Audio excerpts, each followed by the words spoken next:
Splendid. I can't lose, Doctor. Let me demonstrate.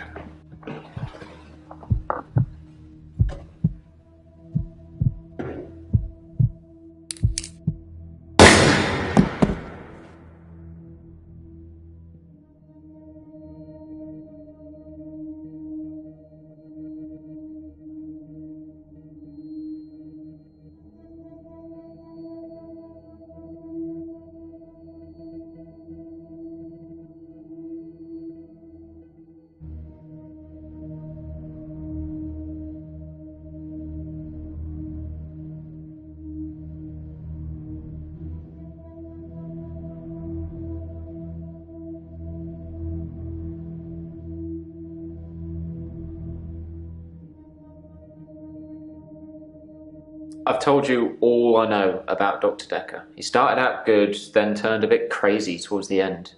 When you start giving people more problems as a therapist, that's a bit crazy. I think that he possibly cursed other people, a bit like he cursed me. Sometimes you could see he was bursting to tell me about it, but he couldn't. He was ecstatic with power.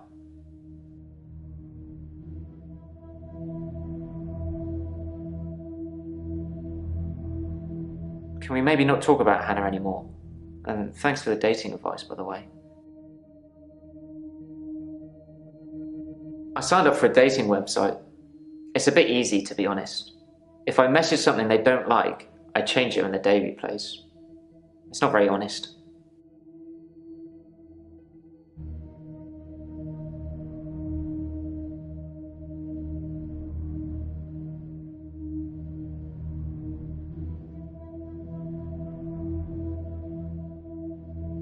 I started out with depression. Now I seem to repeat days. Even if you don't believe the repeat days, then I clearly have extra mental health problems that he's given me.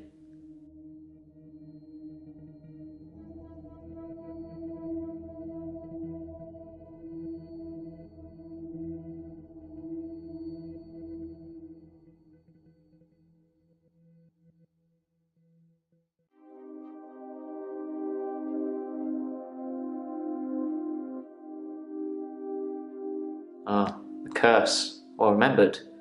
I was hoping you'd forget. It's going to sound crazy. Dr. Decker said I would never be able to move forward until I came to terms with my grief. And so from this point on, I start to relive the same day over and over again until I made something of it. I believed him.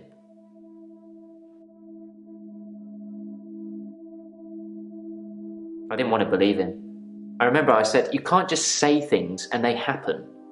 He laughed and laughed. I think he was going mad. He said he'd give me a demonstration. He held his hand outstretched and told me to look at the flame. There was no flame, and then there was. He was holding a flame in his hand that had come out of nowhere. And he tried to hypnotize me to make me forget it.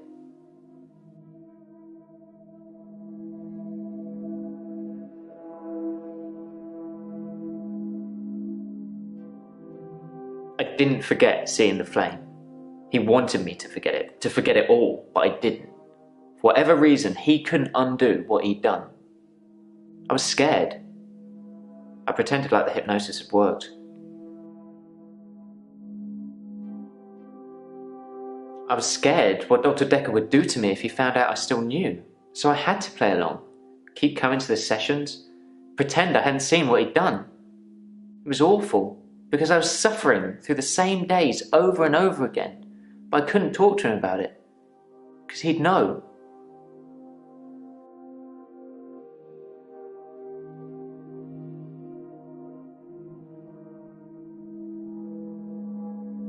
He'd become bored of me, so I got much of my insight from calls or messages he'd take during our sessions.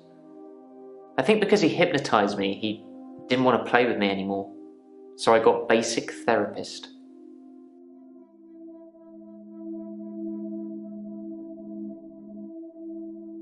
He told me lots of people get depression, to become more active, see more people. And although he wouldn't always be there to listen, Jaya would be.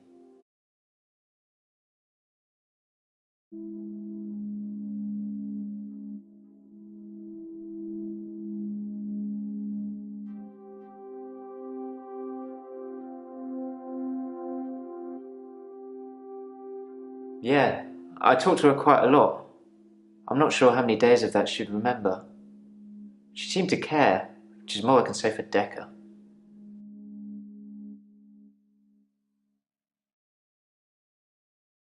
If I'm being honest, I'd probably rather ask out one of the patients I've seen here. The friendly redhead, with the accent.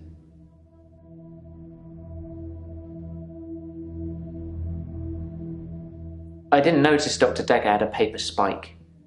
I haven't really seen more than a foot in front of me since Hannah died. I burned Hannah's rocking chair. The day moved forward. It was a good choice. I'm not sure I've got much left of hers now. I've burnt most of it, or given it away, just to make the days move forward. There was a moment when I was attacking a Salvation Army bin, but I gave in.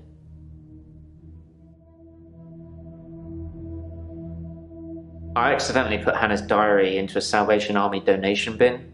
They're like huge post boxes with a circular tray that makes sure things spill to the bottom. I tried to get in to get it back, but I gave up.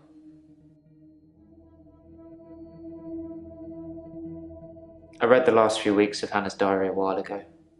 I must have accidentally dropped in some clothes for the Salvation Army bin. It's funny, because I wasn't going to read it. She said she'd fallen out of love with me, that she was going to break off the engagement, that she didn't love me anymore. I regretted it.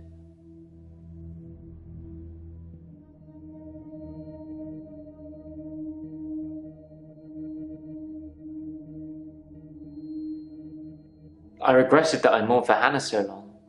I regret the grief. I regret all the days I slept through because of it.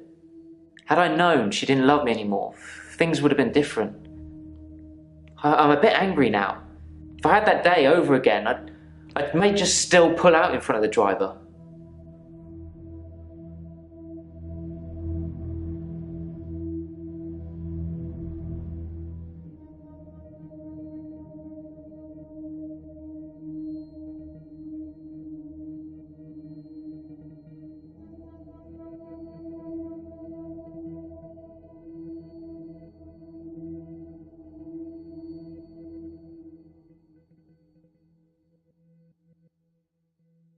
I didn't kill Dr. Decker.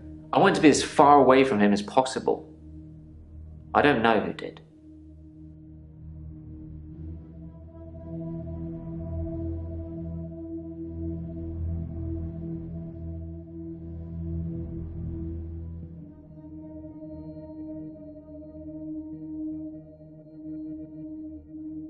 I wasn't close enough to see, but for all intents and purposes, it looked as if the fish bit her.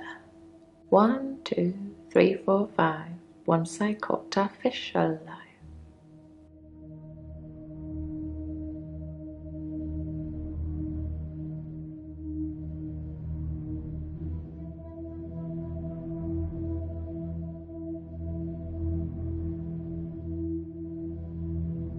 You've got a good memory, Doctor.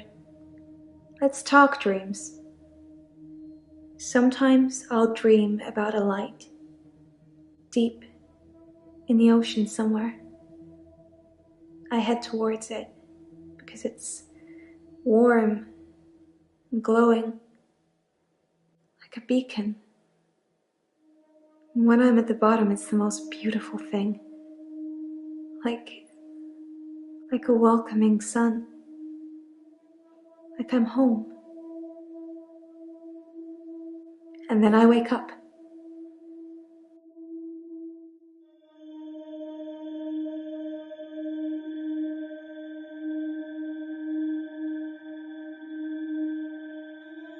It's so beautiful. It calls me. It's like I'm in a trance. What does the dream mean, Doctor?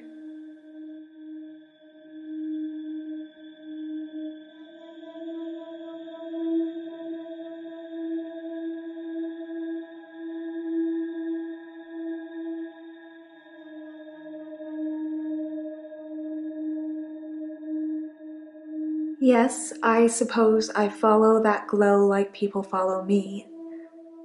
I still don't know what it means, though.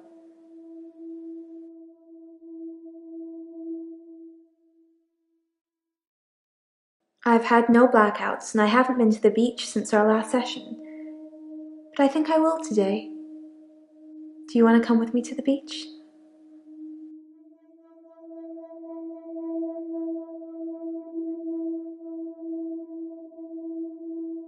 Doctor, I think you're getting a little anxious. If you ever wanted to visit the beach, you can just turn up. It's not mine. Dr. Decker used to put my checks on that thing. I guess someone thought they weren't getting value for money.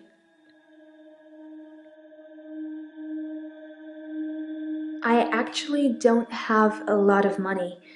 Sometimes a therapy check would bounce, but Dr. Decker would be okay with it. Oh, my checks are fine though, don't worry.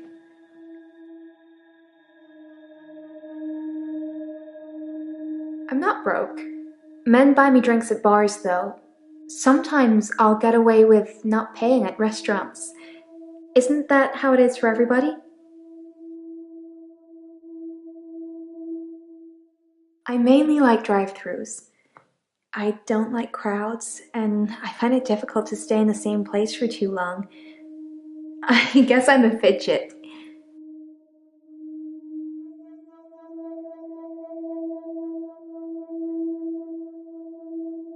Crowds at nightclubs and bars are different.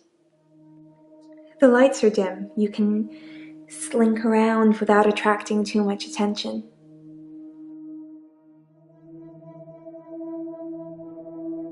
Sometimes I'll kiss a guy in a club, and then he just follows me wherever I go. It's creepy. I don't want everyone seeing that.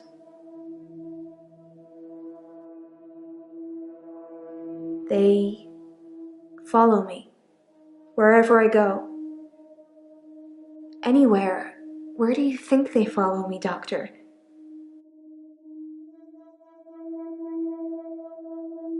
It depends where they follow me. If they follow me home, they bang on the door for an hour or so, then leave. Other places, they just disappear.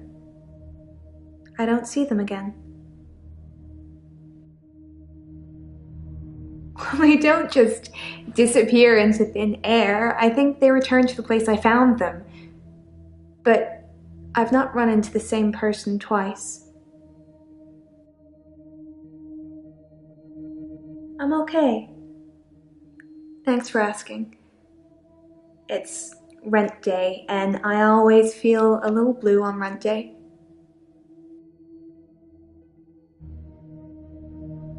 Rent day is the day I pay rent to my landlady.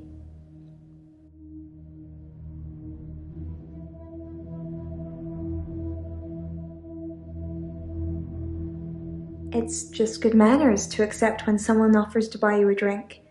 I'm a very good-natured girl. Don't you think I'm sweet, Doctor? I think you're falling for me, Doctor. Don't let that get in the way of helping me.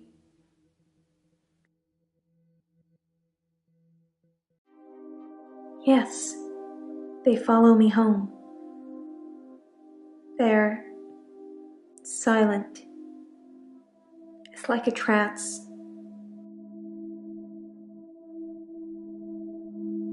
There was one guy, a real gym body.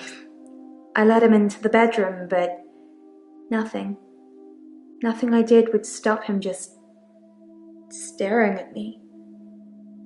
It was creepy.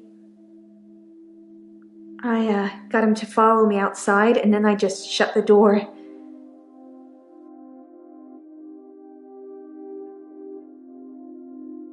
Are we still talking about him? And I thought you were just interested in me, Doctor. Dr. Decker suggested home visits. I think he was probably checking up on his investment. You're not thinking of doing home visits, are you, Doctor? That's good. I'm not sure I can afford any more of your time.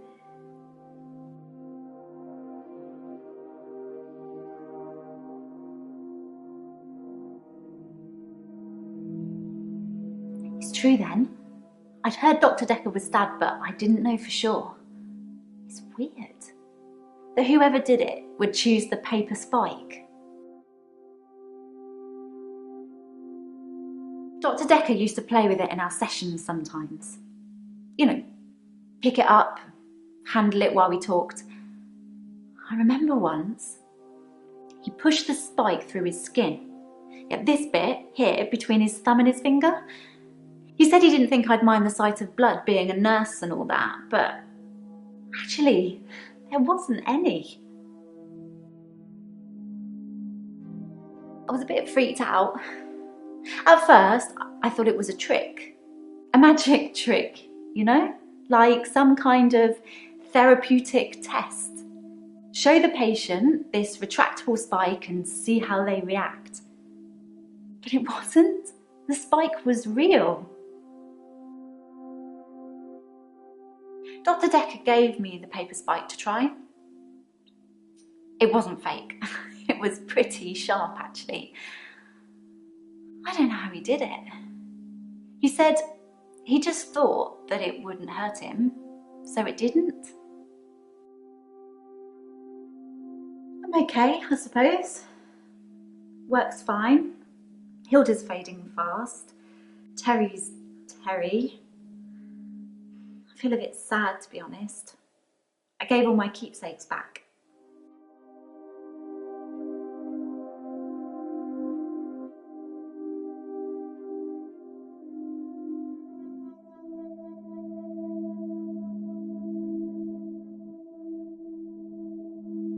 I know it's silly, but those things meant a lot to me. They were reminders that I'd helped those people.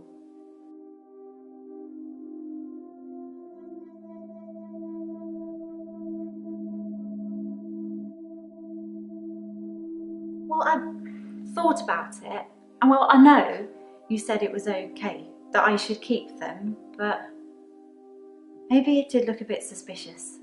Me having things that have belonged to patients who've died in my care. I don't want people to get the wrong idea about me. The locket, the watch, the ring, even the little bird Sarah Decker gave me. I wasn't supposed to mention her. Hilda's nearing the end. She's been sleeping a lot, not eating much. She hasn't been that argumentative either. Although, she did give me a vicious scratch yesterday. Dr. Decker's mother. She was one of my first patients, but she died a while ago. It was nothing. I was just trying to give her meds. It's hard, you know? I'm trying to help her, but she keeps fighting me. It'll be better after she's seen her daughter. I've decided I'm going to do it tonight. She hasn't got much time left. You know the answer to that, Doctor. What have we been talking about? What can I do for Hilda that will make it all better?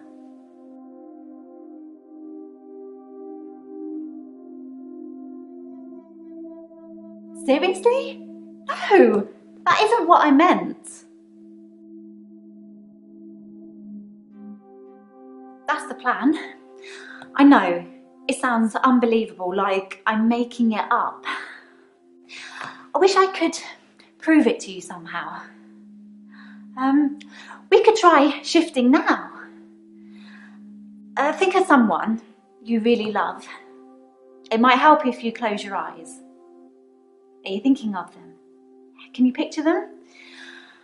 Okay, hold on.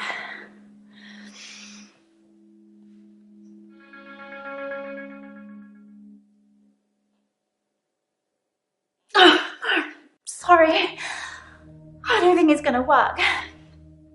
On the bright side, that probably means you're not going to die anytime soon. It's tricky. I mean, I'll sound exactly like Hilda's daughter, but I try and keep it vague because I don't become her. I don't know what she would really say.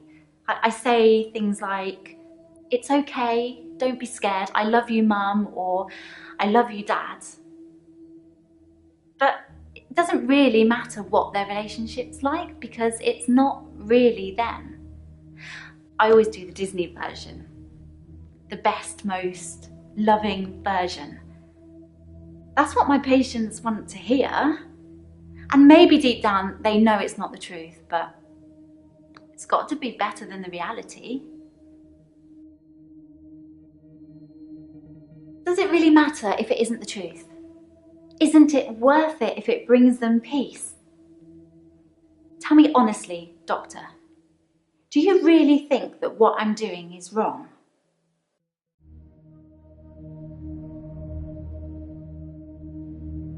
So you're saying I should let Hilda die without seeing her daughter one last time?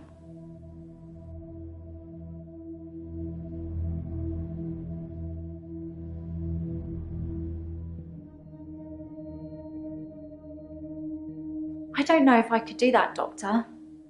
I'd be letting her down. I'd have to think about it.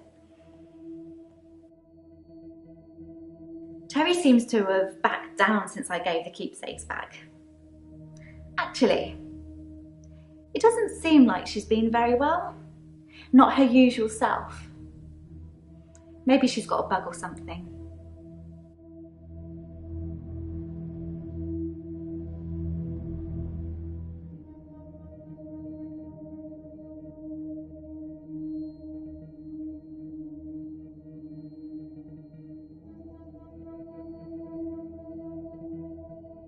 As far as I know, it only works on people who are close to death. That's the whole point of it. I have to hold their hand, and they have to think of the person, and they have to be near death. And those seem to be the 3 criteria. It just makes things complicated, doesn't it? I knew Dr. Decker's mother before I started seeing Dr. Decker. She's dead, and now he's dead. I'm sure you're going to have a field day with it.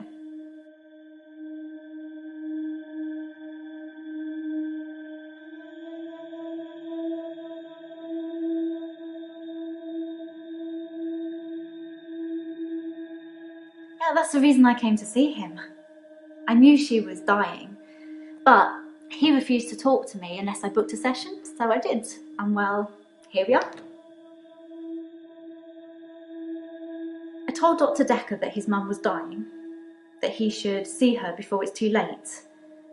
But he wasn't interested. It wasn't like he hated her, it was just like it wasn't important. He asked me to take care of it for him. He did send his assistant along to see her once. Sorry, your assistant. It was about the 2nd, 3rd session we had. He said he could tell that I was a good person, that I wanted to help people, and that I should think really hard about how I could do that. That's how I discovered shifting. All Dr. Decker did was encourage me to think. But the shifting, that's all me. And my mum's a psychic, and my sister's an empath, but I was just ordinary. I always felt like I wasn't special, like I was missing out. But I wasn't. I just hadn't discovered what I could do yet. Sarah Decker was one of the first ones I tried shifting for.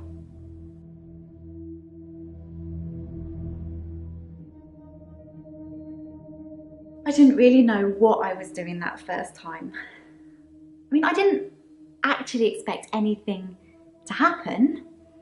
I just thought, what would really help this woman? I thought maybe she would just imagine that he was there. But it actually happened. I changed into him, Dr. Decker. It blew my mind. My mum's got these spirit guides and they tell her things. Mostly about my love life, it would seem.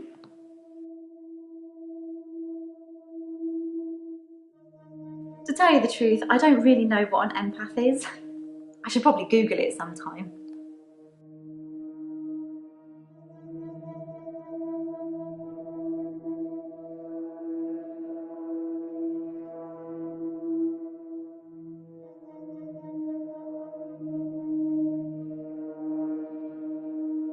I'm fine. I'm ready for my grief counselling. I emailed you Mariana's address. I don't know why you'd want it. I suppose you're going to start doing home visits now, like Dr. Decker?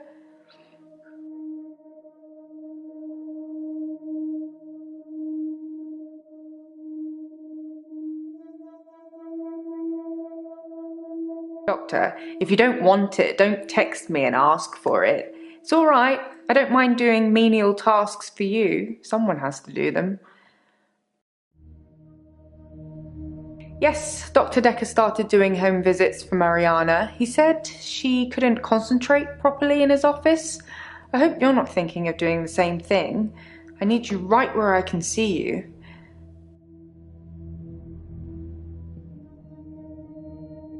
Checks and balances, Doctor. Somebody needs to be watching the watchman, so to speak.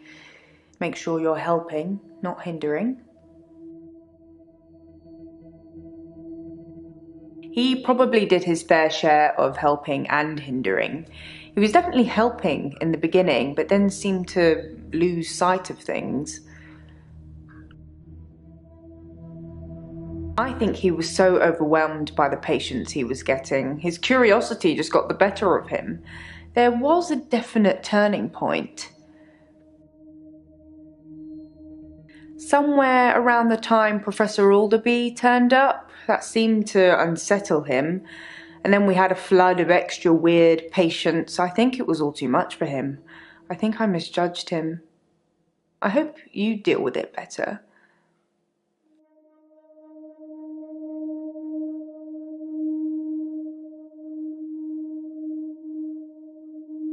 I think that's all settled now. We are agreeing to pay Ben £5,000 and he's agreeing not to say anything about what he saw.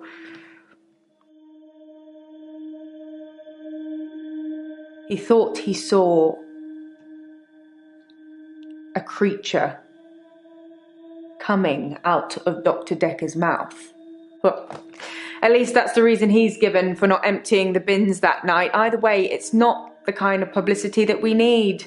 Shiny, happy, sane people.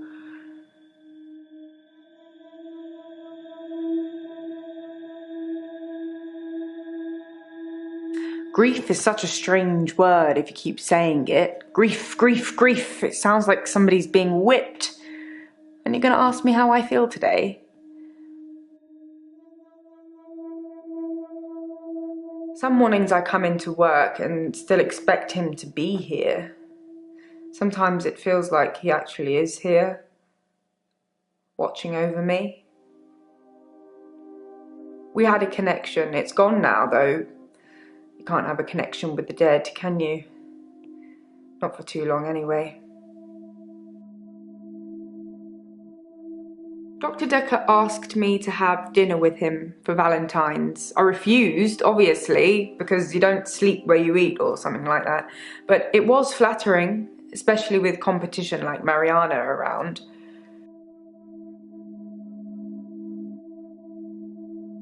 Sorry, I didn't mean I was competing. I was happy Mariana was going out with him. I didn't want to be romantic with him. We had a stronger connection than that. Dr. Decker and I shared some philosophy. We'd both read The Cult of the Kinetic Mind, and we agreed with a lot of what it said. Have you read that book, Doctor?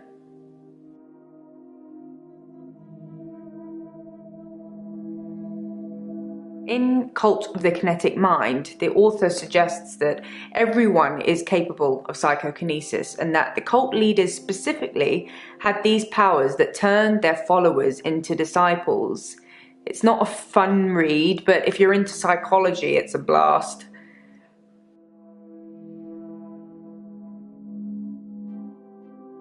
Psychokinesis is the ability to change the physical world without actually touching it, just by using your mind. It's not just about bending spoons. It covers all sorts of things like telepathy, telekinesis, telesabalas.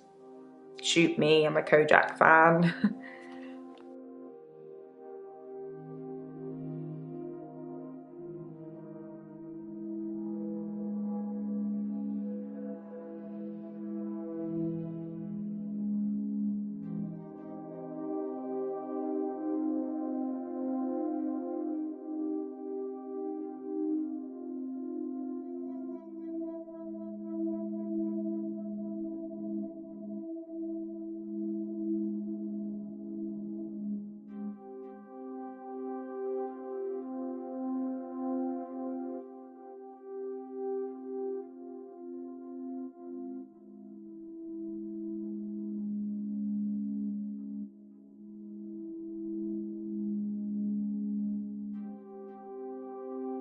Like I said, all those cool things are in Cult of the Kinetic Mind, apart from Kojak, obviously.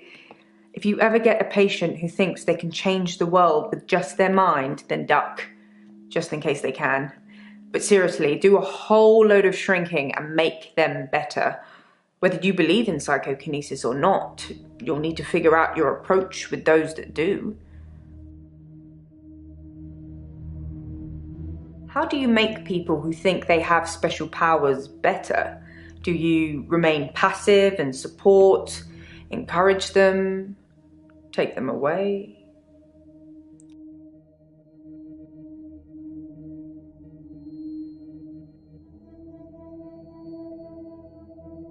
To deepen their affliction? I wouldn't. No, not at all in my experience. Dr. Decker had an unusual number of patients who claimed psychokinesis. Either he'd been specifically looking for them or someone had been sending them.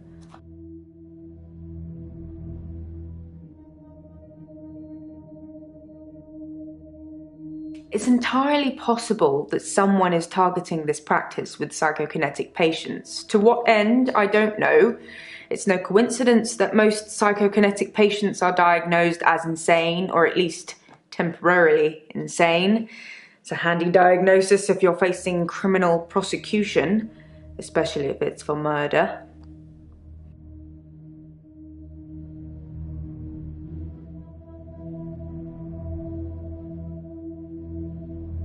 I was at home on my lonesome, doctor, like I said before. It's in that police report that I gave to you. You should really take a look at it.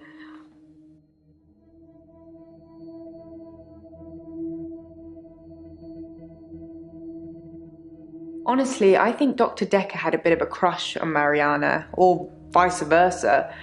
I'm not really sure. There's some footage from their home sessions if you want to see them.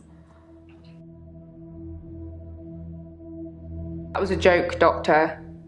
I guess we found our level.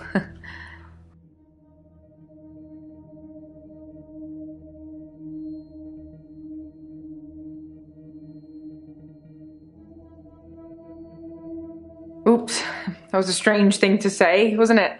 Whipped. Am I all whips and chains in the bedroom or dominant in the boardroom?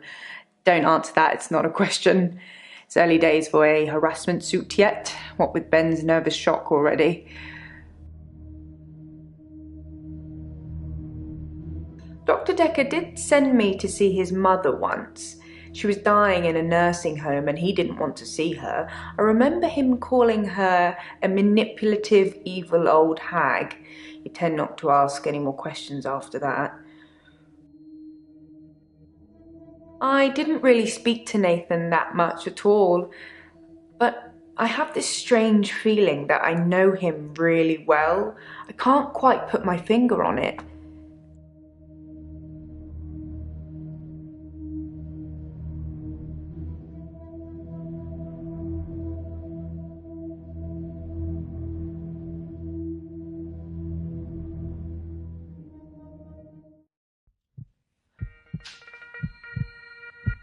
You can stop looking at me like that.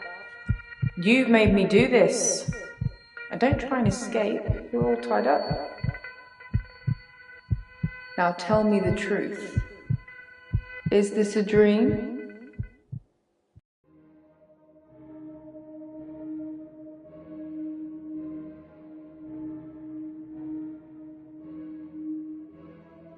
That's a good doctor. Yes, it's all a big dream.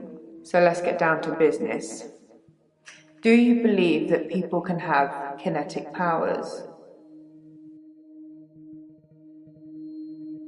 And how do we treat people with kinetic powers? Do we encourage them or do we discourage them? Oh, doctor, how disappointing. We've been through this already. Encouraging them to use their power just makes them worse. That's what Dr. Decker did. Look at him now. I thought you were different. I thought we'd get on, but I'm wrong. Enjoy your sleep, Doctor.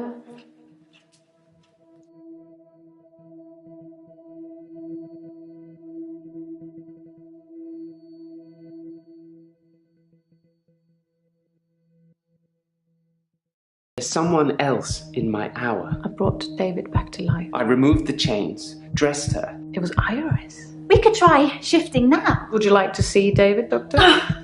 Sorry. We've both read The Cult of the Kinetic Mind, and that broke. It's no coincidence that most psychokinetic patients are Grateful if you could see your way to declaring me insane, or at least temporarily insane. There was no flame. And then there was. I'll kiss a guy, I pretended like the hypnosis had worked. and then he just follows me Can we maybe not talk about Hannah anymore? wherever I go. It may just still pull out in front of the driver.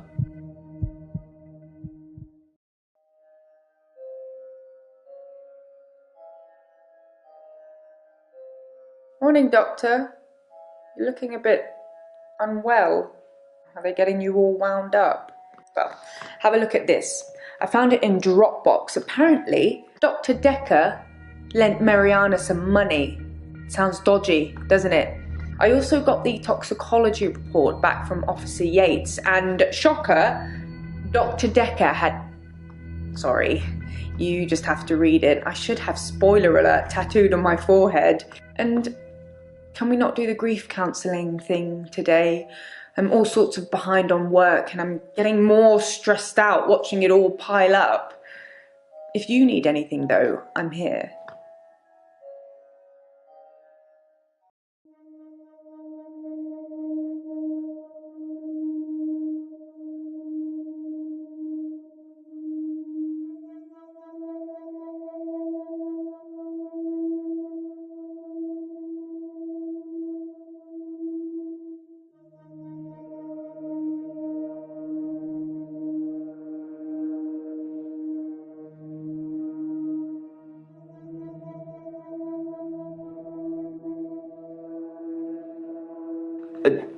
Sorry, I'm Glenn. I didn't expect to be here. I was looking for the men's room. Like I said, I was in the green room. You know, that new restaurant in town. I actually need to do something.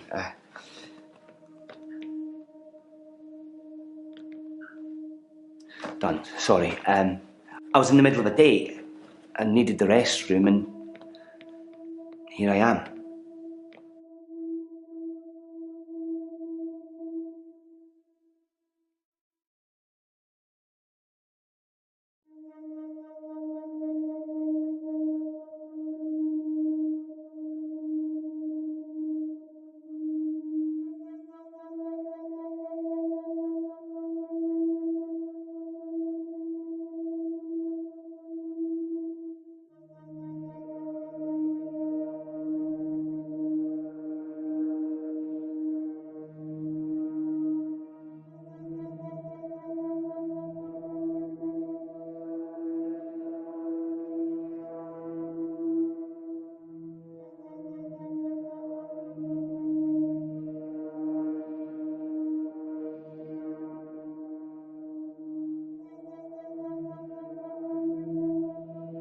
Sorry.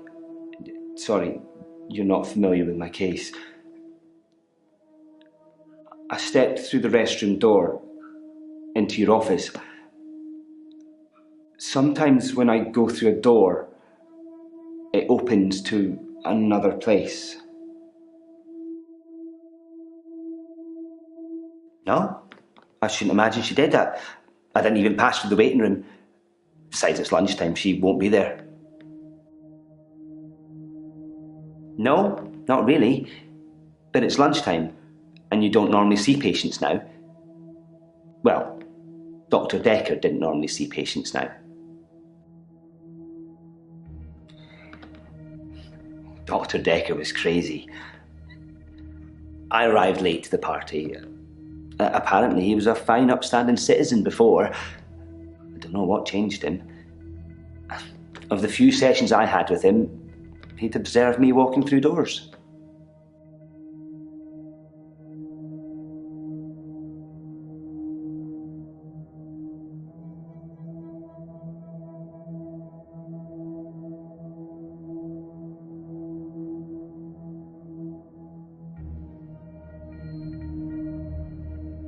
But I'd walk through a door and I'd disappear. And then I couldn't get back.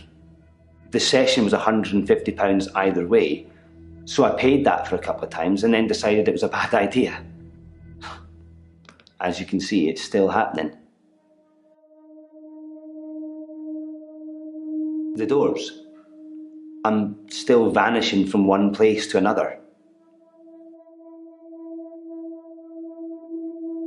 My dad died. He was on his deathbed and I was complaining about work, women or whatever. It was an idiom. He said, when one door closes, another opens. Then he died. I needed those words to be important. So here I am.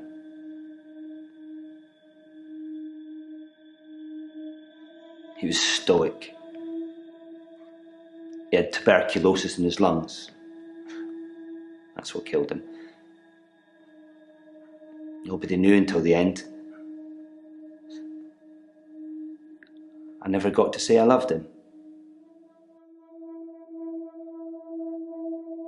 Yeah, maybe. He'd split with my mum 3 years earlier. It was messy. It was bad. I didn't talk to him really at all. They called me as next of kin, said I should come in if I wanted to say goodbye. I did love him. He just broke everything. No. I hadn't seen him for so long. I just let it all out. I screamed, I shouted, I punched the walls. Do you know what he said? Sorry.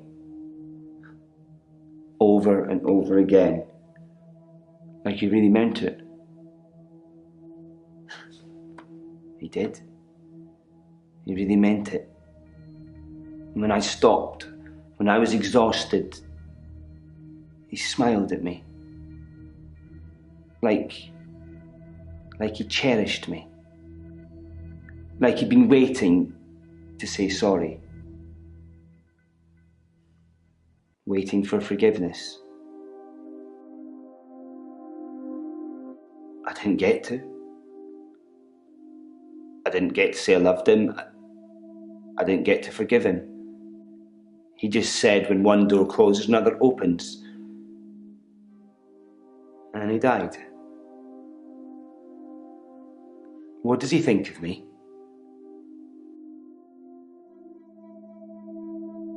All those years, thinking I was the bigger man.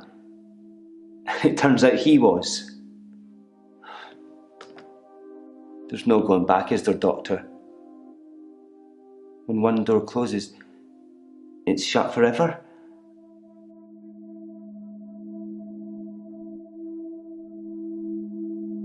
How? How do I go back?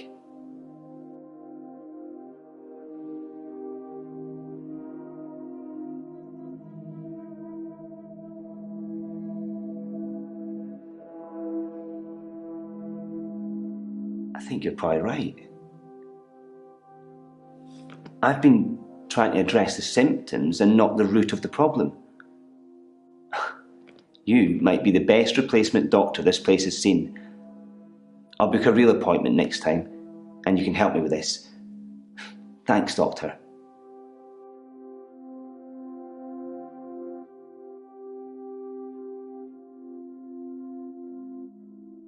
I hadn't thought of that. I've just been thinking when I open a door, it goes somewhere else in the present, not in the past. Thank you, Doctor. Thank you. I'll try that.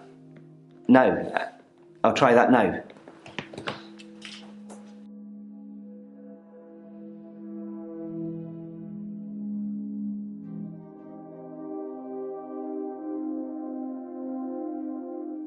I feel thirsty, Doctor. And hot. Do you have any water?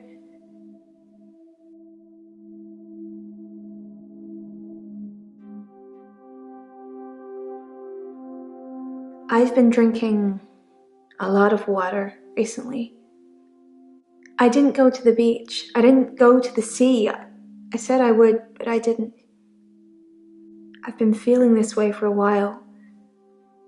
It's like it's getting worse because I didn't go to the sea. It's like I'm having...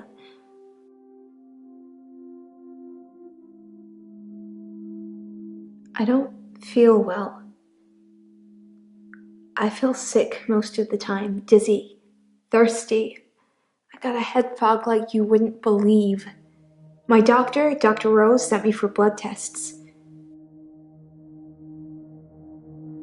Dr. Rose thinks maybe I have a vitamin deficiency. I can tell she has no idea. She smiles, but she hasn't got any answers. I think I probably need to go back to the beach. The sea, Doctor. It's calling me.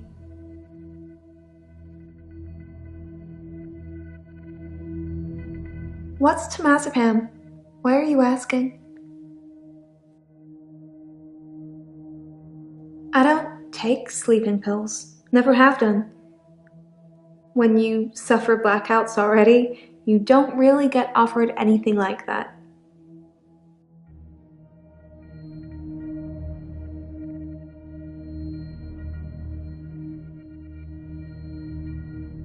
He lent me some money to start my business. It was a proper agreement. I remember signing things. He thought that a distraction would do me good. I don't think he expected me to trawl the beach for treasure and sell it online.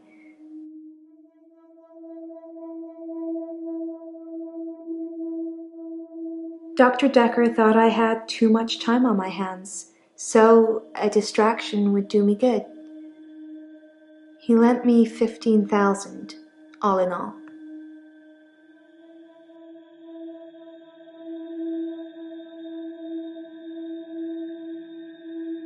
Do you forget anything from our sessions, Doctor?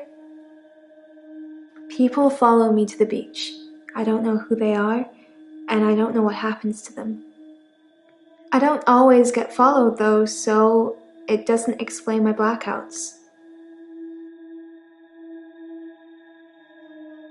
I said I don't know what happens to them.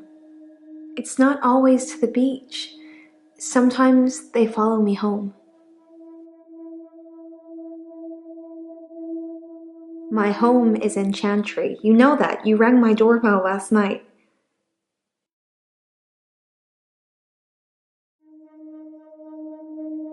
I don't know. I didn't kiss you, but you just followed me, like the others. I don't feel comfortable here, Doctor. I'd like to leave.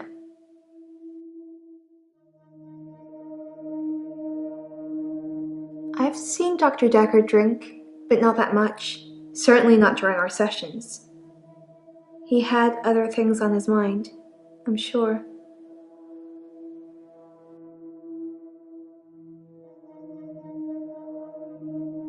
I have this recurring dream. I'm at the beach. I strip and walk into the sea. The sea feels warm and comforting. Not cold and harsh like you'd think. I swim down to the bottom of the ocean. I can breathe freely. I can breathe water. On the ocean floor ahead of me, there is a beautiful creature. A glowing being with wispy limbs. It's so warm. I'm transfixed. But my feet shift. I'm unsteady. Below me, the floor is woven in human flesh. Dead bodies, but some of them still struggling for life. These are the ones touching me, gripping my feet. I scream. That's when I wake up. Do you have that dream, Doctor?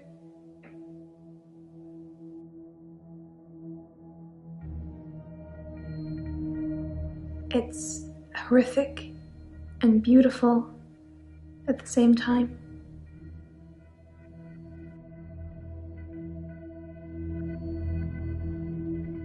It's a dream, Doctor. Stranger things happen in dreams. This sounds crazy, but I can hear the sea. It's like an alarm going off in my head. Do you know where the sea is? From here? It's over there. Wherever I am, I know exactly where the sea is. It's like a compass. I hear a sound like singing, calling me. It gets stronger when I face it, when I move towards it. That's how I know where the sea is. But when I don't go to the sea, I feel like the sound gets louder all the time. I'm having trouble sleeping. Perhaps I need sleeping tablets after all.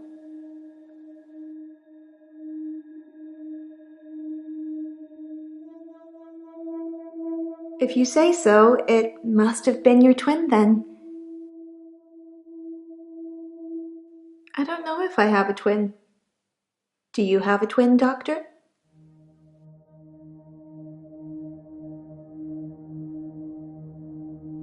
You're teasing me, Doctor.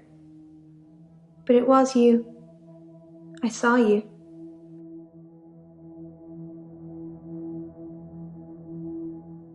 He's the cute, sad-looking one, isn't he? He asked me out and I said I'd let him know. Do you think I should go out with him?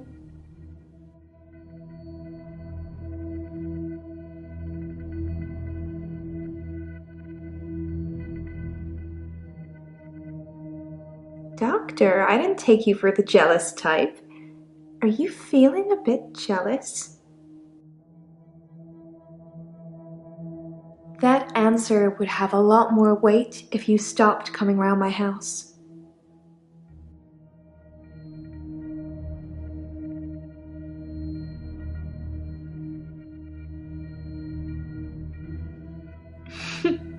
You said it with such a serious look on your face, I almost believed you. It would be good if you had some kind of superpower that helped me, but I don't think so.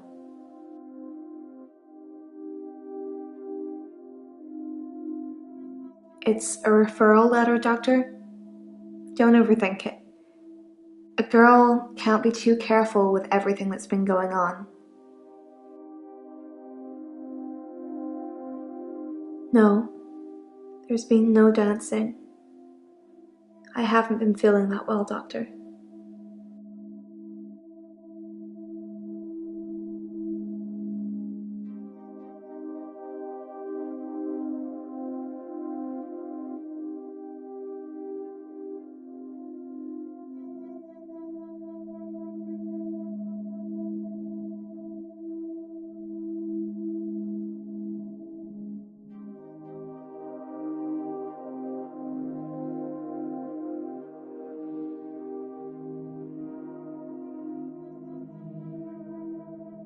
There's no lake house today, sorry.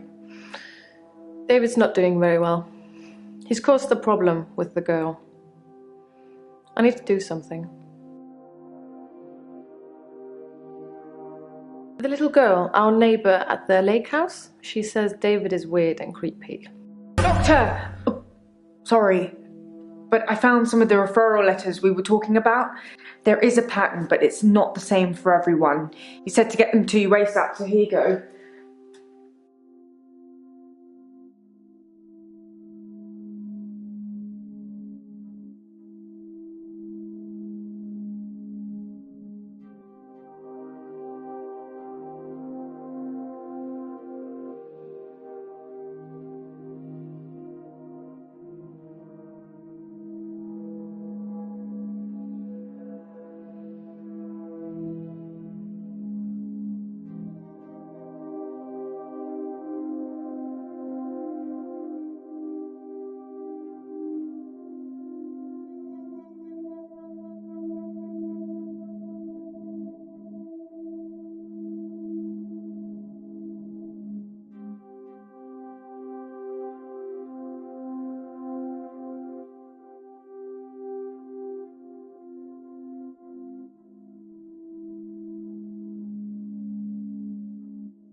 The little girl, our neighbour at the lake house, she says David is weird and creepy.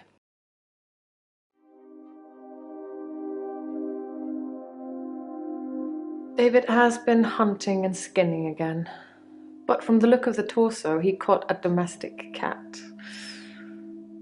I'm being generous. It was definitely a cat. I spoke to David about it, but I have no idea if he can comprehend me or not. He just grunts at me. He doesn't even smile anymore. Not at all.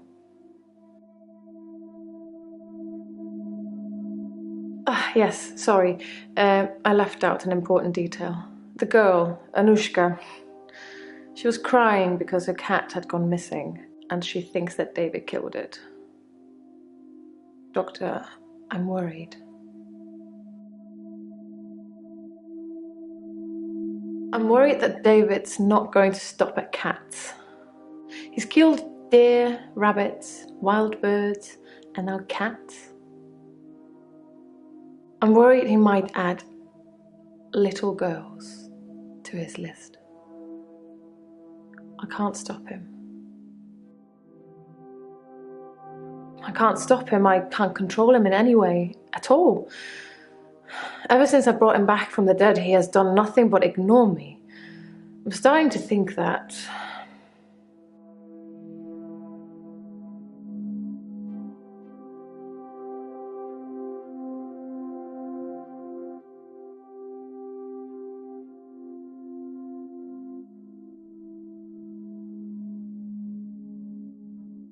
I need to put David out of his misery. That I need to end his suffering. That I need to kill him again. What shall I do, Doctor? Should I kill David?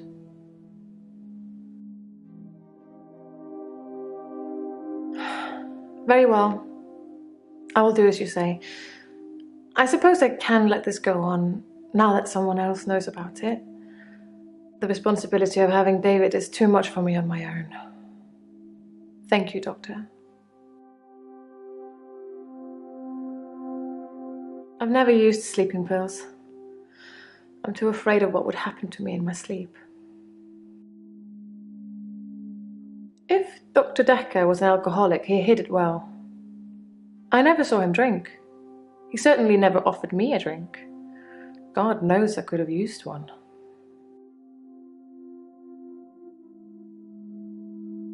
David hasn't been well, otherwise I'd taken you.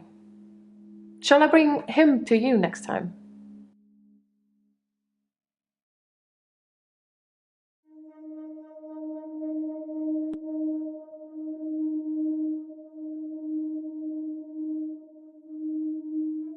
Next time then. Although it will have to be just you here, and late at night. I can't have anyone else see him.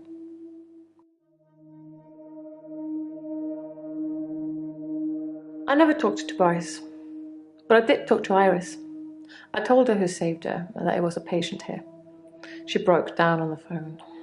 Most unbecoming. I wonder what kind of gift basket he'll get. Oh yes, here.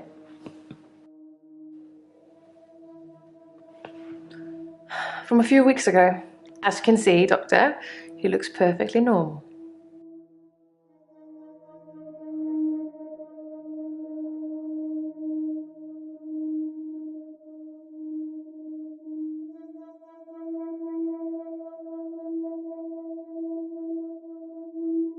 That's an interesting idea, Doctor. It's not really something that needs to be done, though. I have no intention of reanimating anybody anymore. It hasn't gone very well in the past.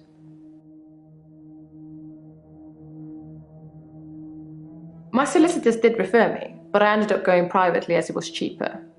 I'm paying them enough already without them getting a percentage of my therapy bill.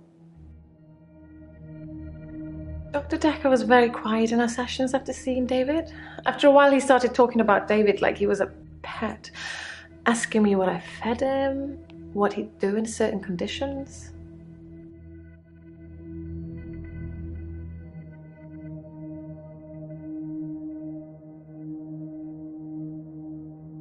I think he was fascinated with it all, and David and I had become new test subjects for him.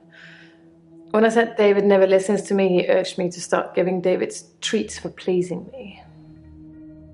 Not in that way, but showing him how to close a door, for example. If he did it, give him a treat. It did actually work, but I had to stop myself. I felt like I was training a monkey. It just wasn't right. Dr. Decker asked me if I'd ever accidentally locked David in, which I hadn't, but curiosity got the better of me, so I locked him in the lake house. He couldn't get out. He didn't have the wherewithal to operate the lock.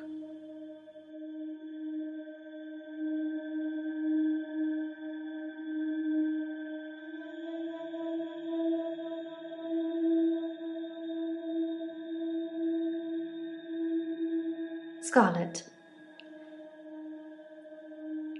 I haven't been in since he died. Since Dr. Decker died.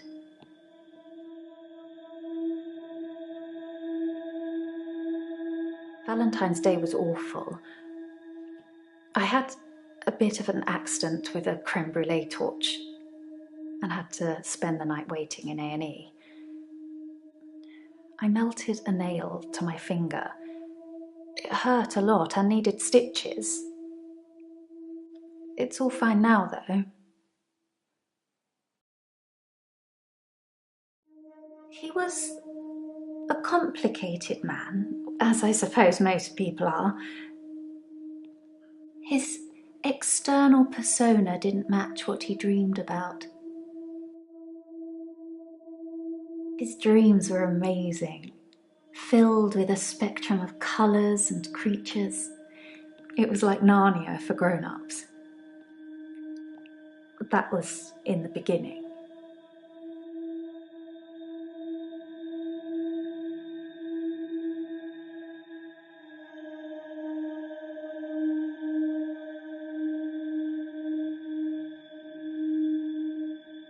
Chaotic, dark. Like an earthquake, everything you stood on shifted into something else. I think he was fighting with something internally, and it was winning.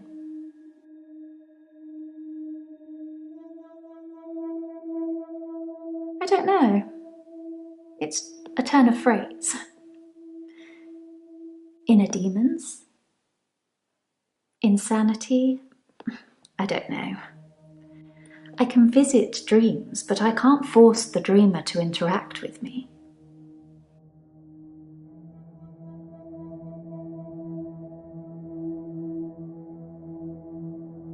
I'm a dream walker. I can visit people and help them in their dreams. You've not caught up on all his old patients yet, then? It's something I've been able to do since I was little. I was born an identical twin, and my sister and I shared dreams. We just thought it was normal. When our younger brother started having night terrors, we helped him. I just need to know the person, a little, and know they're dreaming. Then I can sort of jump into them. It's something, I think, in my mind. Firstly, I need to sleep myself. I'm constantly tired, so I can pretty much sleep on demand. Before I go, I think of jumping into that person. That's how it works for me. I've tried teaching others, but I don't know if anyone else can do it.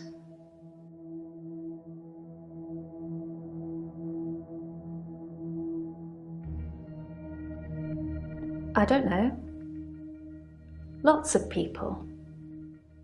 Whenever I get close enough to tell somebody about it, the first thing they want to do is try it out or have me visit their dreams. That's kind of why I'm here. Relationships.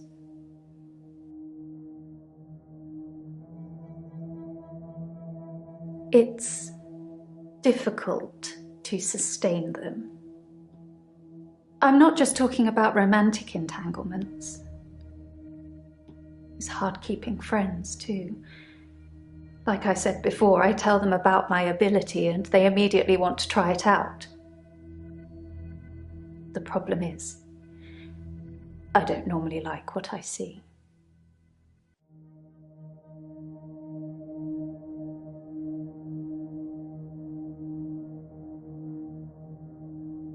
He's dead now, so I suppose it won't affect him if I admit that.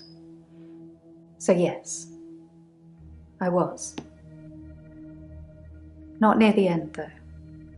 Not when his dreams started changing. Like I said, my ability ruins relationships. Who told you? Jaya?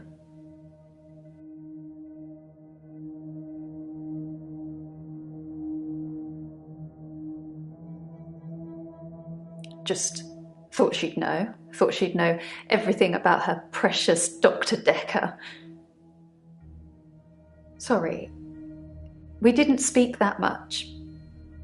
But she was a lot like the other woman. So much control over someone who was supposed to be her superior.